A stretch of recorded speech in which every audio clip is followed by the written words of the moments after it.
ever had a situation where you've had to make a tough decision and you know someone's going to be left feeling sad or disappointed? Like when there's unequal choices for two people. How on earth do you decide who gets what? Do you fight it out?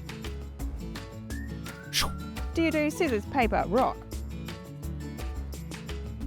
Or do you sit down and talk it out?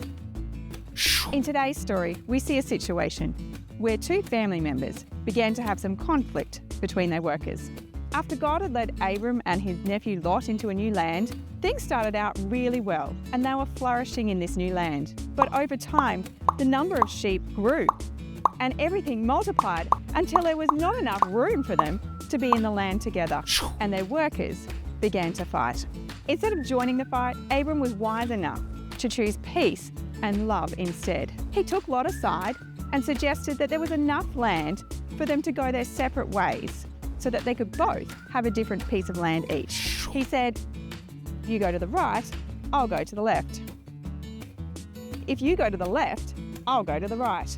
The only thing was, these two pieces of land before them were very different. One piece of land was full of running water and green grass, perfect for sheep and cattle to graze upon. But the other piece was a bit of a wasteland. Abram generously gave Lot the first choice, and Lot picked the Jordan River Valley, the green valley full of running water and plants. Abram chose peace and decided that Lot could make the first choice, even though this meant that Lot picked the best land for himself and let Abram have the leftovers.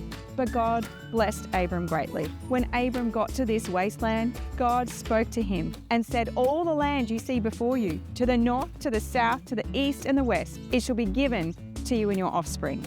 And Abram pitched a tent there and built an altar and worshipped God. Remember Lot? Well, he paid the price for his decision.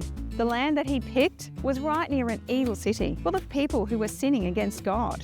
Eventually, a war broke out between 4 kings and 5 kings, and Lot was caught in the middle, and he was taken captive along with all his things. But when Abram heard about this, he gathered his trained men and chased their enemies and rescued Lot and took back everything the kings had taken.